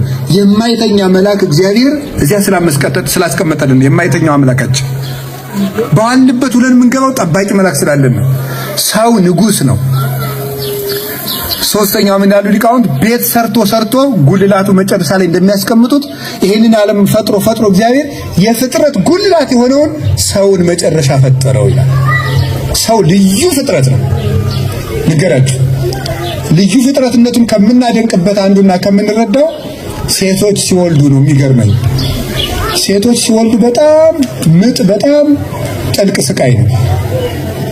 ሐኪሞቹ ከጎና አጥንታችን በጣም ብዙዎቹ ሲደቁ ሲሰበሩ የሚሰማንን ያህል የሚሰባቸው ወይም የአንድ ጎና አጥንታችን በሙሉ ድቅቅ ሲል የሚሰማንን ያህል ይባላል እና ስታምጥ ቆይታ ሴቲቱ ልጁን ስታየው ደስ ይላታል። ለምን ይመስላችኋል? ምጧን ትረሳዋለች። ለምንድን ነው እንደዚያ የምታደርገው? የሚሆንላት የወለደችው ሰው ስለሆነ ነው። ጌታ ዮሐንስ ወንጌል ምዕራፍ 16 ላይ ሲናገር ልትወልድ እንደተቃረበች ሴት እንደዚሁ ታዝናላችሁ። ሴቲቱ ግን በወለደች ጊዜ ደስ ይላታል። ለምን? ሰው ወልዳለችና ይላል። ሰው ወልዳለች ማለት ሰው የማን መልክ ነው? የእግዚአብሔር መልክ ነው። ሰው የእግዚአብሔር መልክ ስለሆነ ሰውየውን ስታይ እግዚአብሔርን ስለምታይ ምጧን ትረሳዋለች። የሕፃናት መልክ የማን መልክ ስለሆነ ነው? የእግዚአብሔር መልክ ነው። እኛ በአርአያ እግዚአብሔር የተፈጠርን ነን። ንገራችሁ ስለ ሰው ተፈጥሮ ሶስት ነገሮችን። የመጀመሪያው ሰው በእግዚአብሔር መልክ ተፈጠረ የሚለው እንድታውቁ። ምንድነው ሰው በእግዚአብሔር መልክ ተፈጠረ የሚባለው? አንደኛው ሰው እንደዚሁ ቁመናው እግዚአብሔርን ይመስላል። አይን እንዳለን እግዚአብሔር አይን አለው። ቁመት እንዳለን ቁመት አለው እግዚአብሔር። እጅ እንዳለው እግርም የሱ ረቂቅ የኛ ግዙፍ ነው።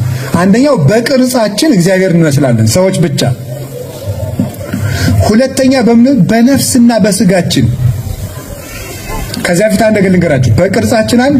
ሁለተኛው በነፍሳችን ተፈጥሮ ሰው ልብ አለው። ልብ በሉ እንጂ። ቀጥሎ ምን አለው? ቃል በሉ። ቀጥሎ ምን አለው? እስትንፋስ አለው። ስንት ሰው ይባላል ታዲያ? አንድ ሰው። ልብ ስል አብ በሉ። ልብ፣ ቃል፣ እስትንፋስ ስንት እግዚአብሔር ይባላሉ? አንድ እግዚአብሔር ይባላሉ። ቴዎዶጦስ ዘእንቆራ የሚባል ሊቅ ነው የተረጎመው። እንቆራ ማለት አንካራ ቱርክ ውስጥ ያለች ከተማ ናት። ዛሬ አንካራ ናት። እዚያ የነበረ ሊቅ ነው። 4ኛው ክፍለ ዘመን የነበረ የቤተ ክርስቲያን ሊቅ። ልብ አብ እንደ ልብ ነው፣ ወልድ እንደ ቃል ነው፣ መንፈስ ቅዱስ እንደ እስትንፋስ ነው ብሎ ተርጉሟል። ግን ሰውየው አንድ ሰው ነው እንጂ ሶስት ሰው አይባልም።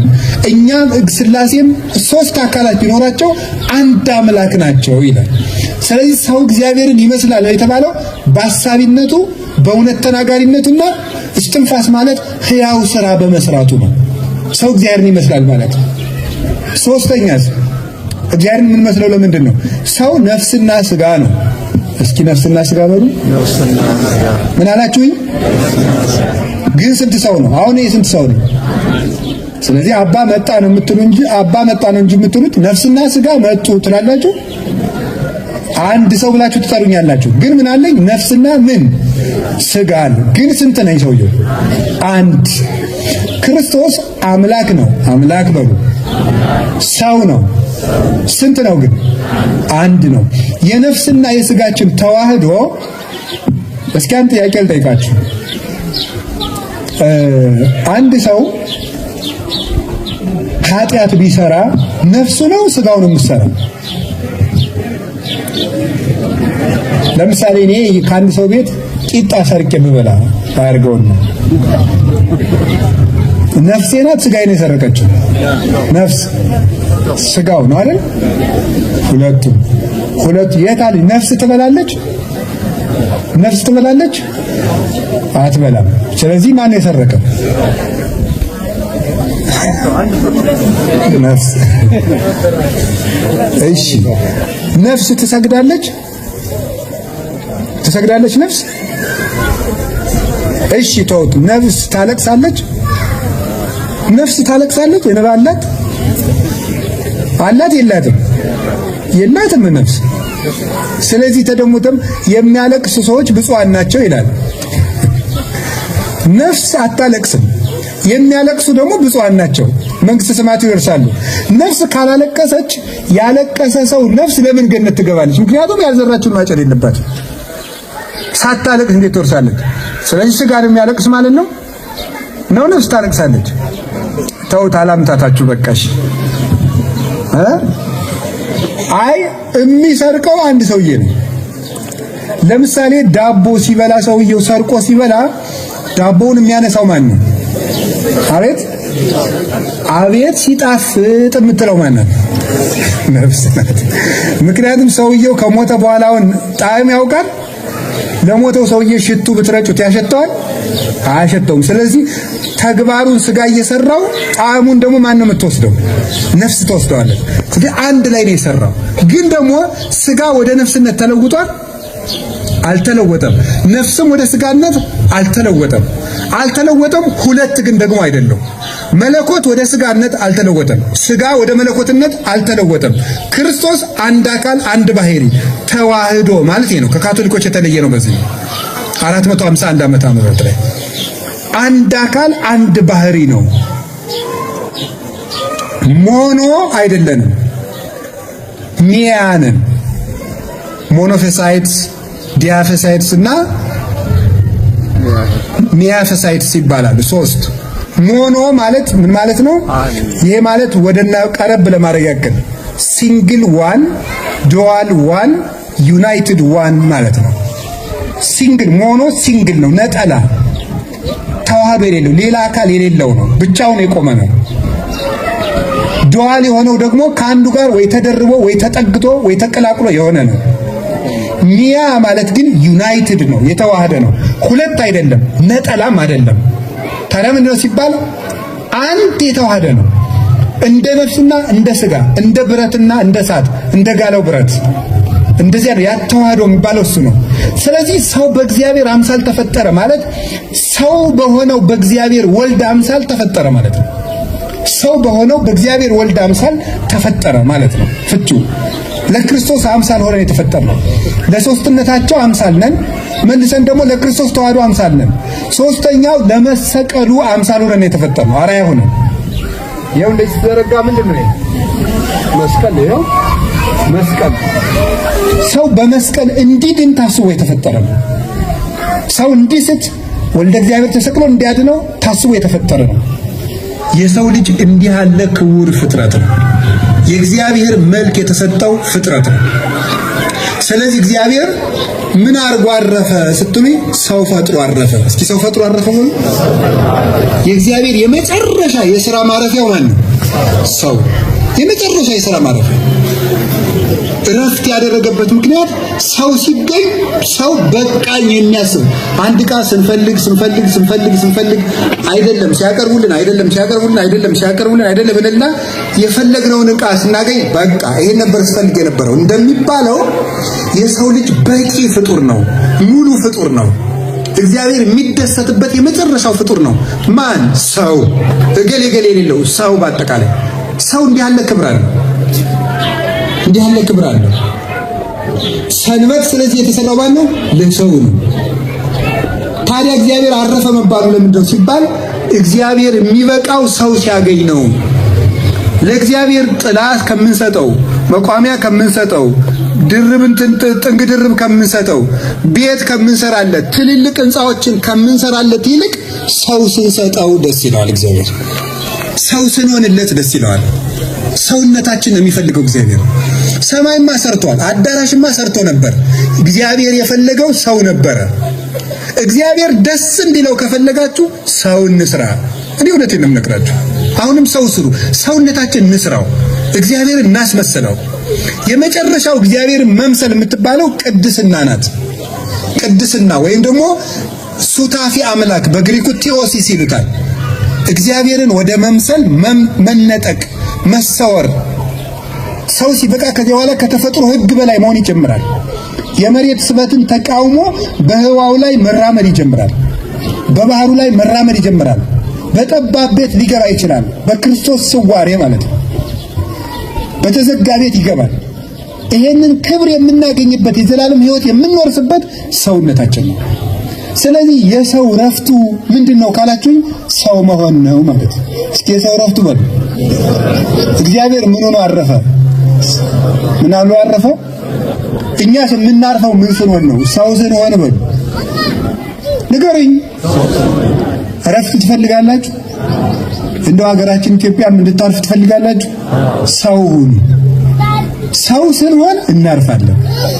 እዚያው ያለነው የት ነው? ኢየሩሳሌም ነው። የኢየሩሳሌም ዋናው ተወዳጅ ንጉስ አሁን ሁሉም የሚወዱት የዳዊት መቃብር ላይ ሄዳችሁ አይታችኋል? ሲወዘወዙ ነው የሚውሉት። እና ዳዊት ተወዳጁ ዳዊት እግዚአብሔር የሚወደው እስራኤል የሚወዱት ሁላችን የምንወደው ዳዊት ለልጁ ለሰሎሞን ሲሞት ምን ብሎት ነው የሞተ? ልጄ ሰው ሁን፣ ሰራዊቶቹ ነገሌ ሆነዋል፣ ነገሌም በዚህ አደራጅ በዚህ እንትንበል እንዲህ ብሎ ንጉስ ለልጁ ቤተ መንግስት ሲያወርስ ስርዓተ መንግስት አውርቶ ህጉን እንዲያርግ አስተዳደር ብሎ ያስተምራል እንጂ ግን ምንድነው ያለው? ሰው ሁን። ሰው ከሆንክ ማን ይመራልሃል መንግስትን ብሎት ነው? እግዚአብሔር ይመራልሃል ብሎት በ12 ዓመቱ በገባዖን ተራራ ላይ ወጥቶ ገባዖን ተራራ ማለት ወደዚህ ወደ ኢያሪኮ በኩል ሆኖ በጌልጌላ በኩል የሆነ ራቅ ብላ የምትገኝ ናት። እስራኤል ከግብጽ ሲመጡ መጀመሪያ ሲገቡ ያገኙት ቦታ ናትና ገባዖን ተራራ ላይ ሄዶ ሰሎሞን ምንድነው ያለው? እግዚአብሔር ሆይ እኔ 12 ዓመት ልጅ ነኝ፣ እስራኤልን የምመራበት ጥበብ ስጠኝ አለው። አባቱ ያለው ይህን ነበር። ጥበብ ሰጠው። እግዚአብሔርም አንተ ጥበብ ለምነኛልና ያለመንከኝን ሀብትና ጥበብ ጨምሬ እሰጥሃለሁ አለው። እንደ ሰሎሞን ያለ ባለጸጋም አልተነሳም። ስለዚህ የእግዚአብሔር ቤተሰቦች ሰንበት ማለት ለኛ ሰው መሆን ነው። እስኪ ሰው መሆን በሉ። የትምህርታችን ርዕስ ምን ነበር? ሻባት ወይም ሰንበት ነው። ስለዚህ ሰንበት መሆን ሰንበት ማክበር ማለት ምን ማለት ነው? ድገሙላችሁ። ምን ማለት? ሰው መሆን ነው። ሁለተኛ እየጨረስኩ ነው ትምህርቴን እንዳይረፍድብን። ሁለተኛው ሰንበትን ማክበር ምን ማለት? ስራን ጨርሶ ነው። እረፍት ሰንበት ማለት እረፍት ነው። እኛ እረፍት እንድናገኝ ምን እናድርግ ስትሉ ስራችንን ጨርስ። እስኪ በሉ ስራችንን ጨርስ በሉ። ሰንበት ማለት ወይም እረፍት ማለት ስራን አቋርጦ የሆነ ቦታ ከርሞ መምጣት አይደለም። እረፍት ማለት ስራን መጨረስ ነው። እስኪ በሉ እረፍት ማለት ምንን መጨረስ ነው? እግዚአብሔር ምኑን ጨርሶ ሰንበትን አከበረ? ስራ ጨርሶ ነው ሰንበትን ያከበረ። ስራውን ጨርሶ ሰንበትን አከበረ። እኛም ስራችንን ጨርስ። ያልጨረስነው በጣም ብዙ ስራ አለ። ብዙ ስራ አለብን። የራሳችን ጉዳይ፣ የቤተክርስቲያናችን ጉዳይ፣ የሀገራችን ጉዳይ፣ የቤተሰቦቻችን ጉዳይ፣ የታሪክ ጉዳይ፣ የነገ ቤተክርስቲያናችን ጉዳይ ያልጨረስነው ብዙ አለ። ስራውን የጨረሰ ሰው በረፍት ይኖራል። ሰንበት ማለት ይሄ ነው። ስራችሁን ጨርሱ። ሶስተኛ ሊቃውንት አሁን ይተረጉማሉ። ሰንበት ማለት መልካም መስራት ነው። እግዚአብሔር መልካም ሰርቶ ሰንበትን አከበረ። ለምሳሌ ልንገራችሁ። እረፍት ከፈለክ መልካም ስራ። እረፍት የሚሰጠን መልካም መስራታችን ነው። እንዲህ ይላል እግዚአብሔር ሰኞ ይሄን ፈጠረ፣ ወሬ እግዚአብሔር ከመሰናይ እግዚአብሔርም ያ መልካም እንደሆነ አየ። ማክሰኞ እግዚአብሔር ይሄን ፈጠረ፣ እግዚአብሔርም ያ መልካም እንደሆነ አየ። ስድስተኛው ቀንስ እንዲህ እያለ ሄዶ እግዚአብሔር ሰውን ፈጠረ፣ እግዚአብሔርም ያ እጅግ መልካም እንደሆነ አየ። እዚያ ሰንበትን አከበረ። ሰንበት ማለት እረፍት ነው። የሰው ልጅ እረፍት የሚያገኘው መልካም በመስራት ነው።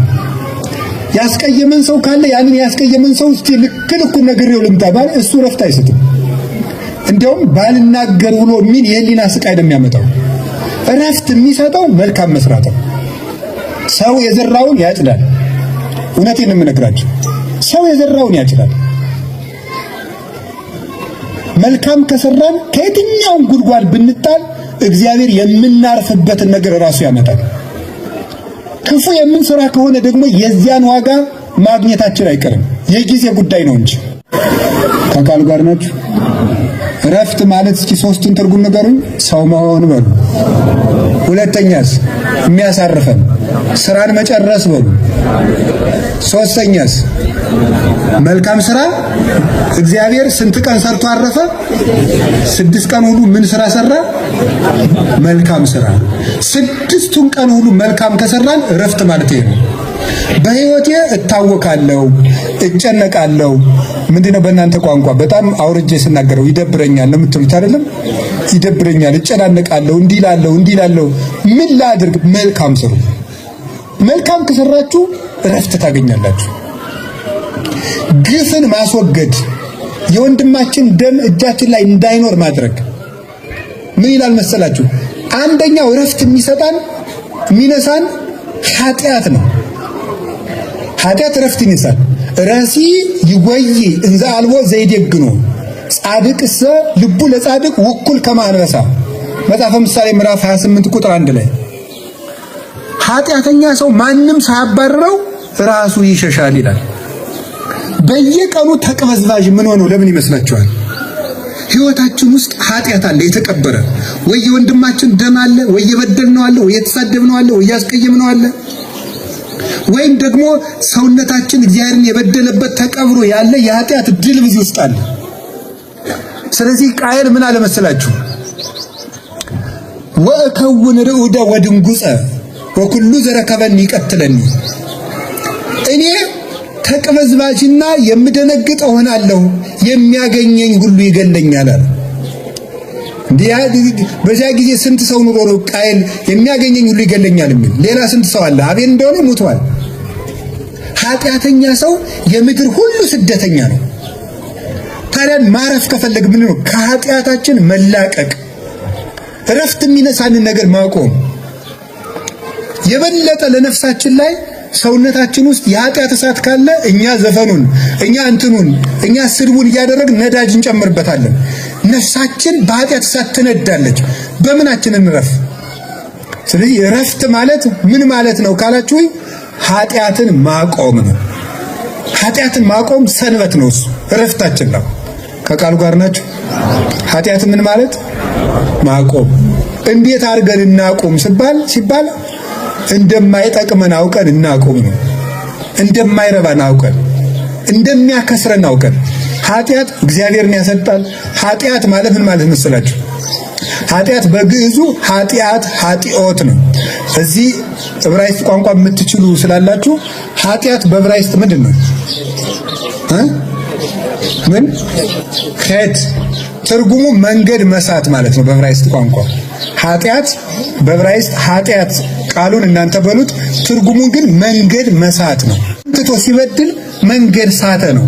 ኃጢአት ሰራ ማለት በዕብራይስጥ መንገዱን ሳተ፣ እግዚአብሔርን የሚመስልበትን ህይወት ተወ ማለት ነው። ሰው እንስሳን ሊመስል አልተፈጠረም፣ እግዚአብሔርን ሊመስል ነው። ስለዚህ መንገዱን ሳተ፣ የተፈጠረበትን ዓላማ ተወ ማለት ነው ኃጢአት መስራት። ግዕዙ ኃጢአት ማለት ማጣት ማለት ነው። ምንድነው የምናጣው? ኃጢአት ስንሰራ ራሳችን እናጣለን፣ አይምሯችን እናጣለን፣ ጊዜያችን እናጣለን፣ ዘመድ እናጣለን፣ ወንድም እናጣለን፣ ሀገር እናጣለን፣ እግዚአብሔርን እናጣዋለን፣ ጤና እናጣለን፣ እድሜ እናጣለን፣ እንቀሰፋለንም ጭምር፣ ጉልበታችን እናጣዋለን፣ ጊዜያችን እናባክንበታለን፣ አይምሮ የለሽ እንሆናለን። ይሄንን እንዳናደርግ ሰንበት ማለት ኃጢአትን ማቆም ነው። እረፍት ማለት ስለሆነ እግዚአብሔር ያሳርፈን። የመጨረሻ አንድ ነገር እንነግራችሁ። የመጨረሻ ሰንበት ማለት ምን ማለት ነው? ትርጉሙ እረፍት በሉ እንጂ። እንግዲህ የመጨረሻው ሰንበት መድኃኒታችን ኢየሱስ ክርስቶስ። ሰንበት ማለት እረፍት ነው። እረፍትስ ማን ይመስላችኋል? ጌታችን መድኃኒታችን ኢየሱስ ክርስቶስ። እሱ ነው እረፍታችን። ምንድነው የሚያሳርፈን ካላችሁ ክርስቶስ ነው የሚያሳርፈን። የማቴዎስ ወንጌል ምዕራፍ 11 ከቁጥር 28 እስከ 31 የሚል ቃል ታያላችሁ። ጌታ ሲያስተምር ንስኡ አሩቴ በላዕሌክሙ፣ ቀንበራችሁን በላያችሁ ላይ ተሸከሙ፣ ቀንበሬን በላያችሁ ላይ ተሸከሙ፣ ተመሃሩ እምኔ፣ ከኔ ተማሩ፣ እስመ አነ የዋህ ወትሑት በውስተ ልቤ፣ እኔ በልቤ ትሑትና የዋህ ነኝና፣ ወትረክቡ እረፍተ ለነፍስክሙ፣ ለነፍሳችሁም እረፍትን ታገኛላችሁ አለ።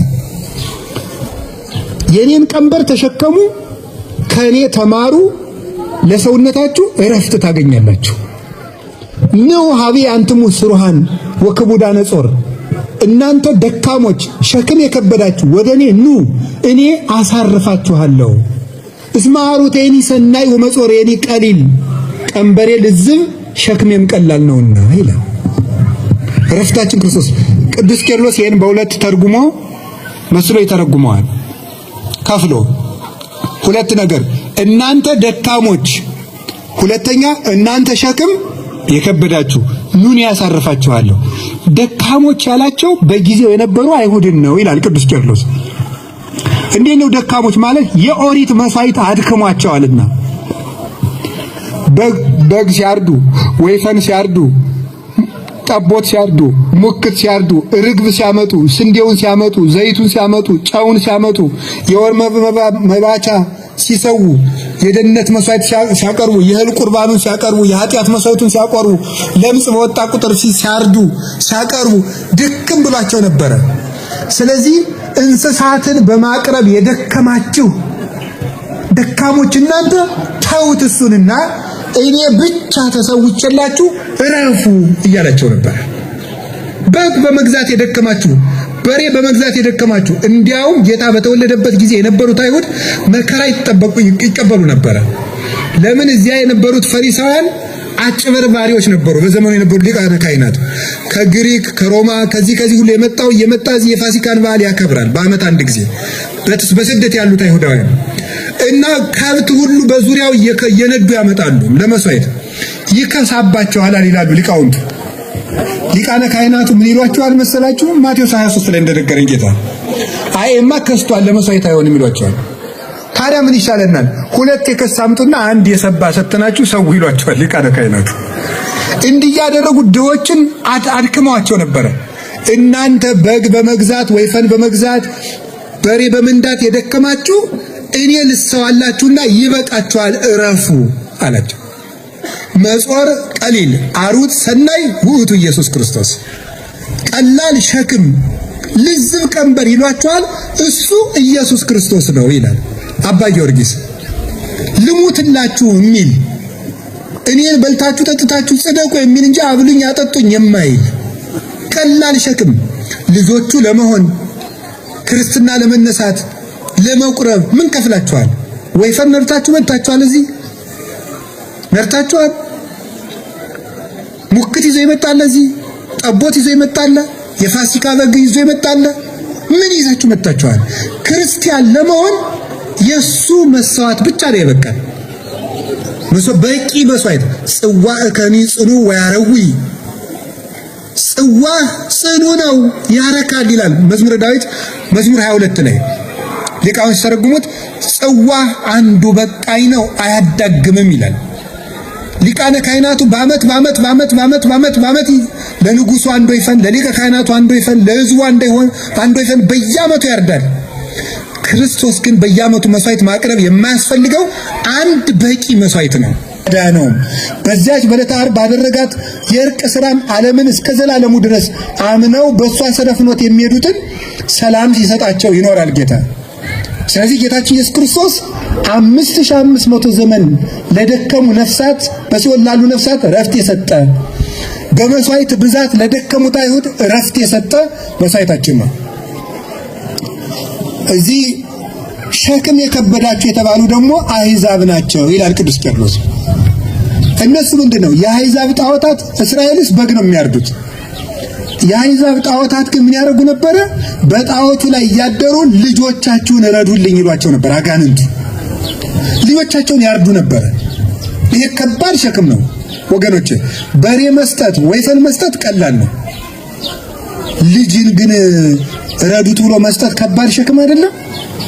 በዚህ ሸክም ውስጥ ያላችሁ እናንተ ልጅ ረዱልኝ ይቅርና እኔ ልሙትላችሁ የሚል እረፍት የምሰጣችሁ እኔ ያለው እኔ ልጆቻችሁን ረዱልኝ አይደለም የምለው፣ እኔ ራሴ ለእናንተ ሰዋለሁ እንጂ እግዚአብሔር አብ ደግሞ እኔ የእናንተ ልጅ ረዱልኝ አይደለም የምላችሁ፣ ነገር ግን የገዛ ልጄ ስለእናንተ እንዲሞት ነው እንጂ የማደርገው ሲል ልጁን ላከ። አሁን ጌታችን ኢየሱስ ክርስቶስ ልጆቻችንን ከማረድ በጎችን ከማብዛት ከዚህ ሁሉ አውጥቶ በአንድ በራሱ መስዋዕትነት ረፍት ሰጠን። ስለዚህ እግዚአብሔር ቤተሰቦች አሁንም ረፍት የምናገኘው በጌታችን በመድኃኒታችን በኢየሱስ ክርስቶስ ነው። ሁለት ነገር ብቻ ልናገር። እንዴት ነው ረፍት የምናገኘው? አሁን አንዲት ሉቃስ ወንጌል ምዕራፍ 8 ቁጥር 43 ላይ አንድ ታሪክ አለች። አንዲት ሴት 12 ዓመት ደም ሲፈሳት የነበረችውን ሴት ታውቃላችሁ? ምንድነው ወንጌል የሚለው? ከባለ መድኃኒቶች ከሰረች እንጂ አላተረፈችም ይላል። በየሄደችበት እፈወሳለሁ ብላ ስትል ባለ መድኃኒት ስትለውጥ ገንዘቧን አጣች፣ ከሰረች እንጂ አልተፈወሰችም። ጌታችን ኢየሱስ ክርስቶስ ግን በጨርቁ ጫፍ ፈወሳት። እነሱ ግን አክስረዋት ነበረ። ይሄ ምን ይመስላችኋል? ይቺ ደም የሚፈሳት ሴት በኃጢአት የምትኖር ነፍስ ምሳሌ ናት።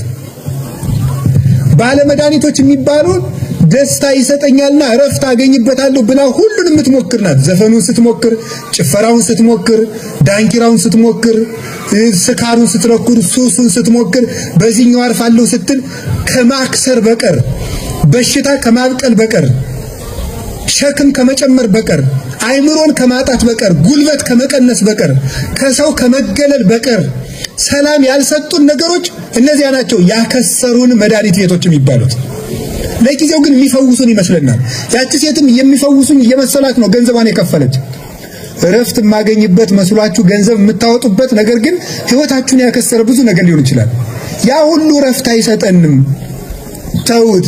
ጭፈራው፣ ስድቡ፣ ዳንኪራው፣ ድልቂያው አይሰጠንም። እረፍት የሚሰጠን መድኃኒዓለም ነው። እረፍት የሚሰጠን እሱ ነው። ያቺ ዮሐንስ ወንጌል ምዕራፍ 4 ላይ ውሃ ስትቀዳ የነበረችው ሴት ምንድናት?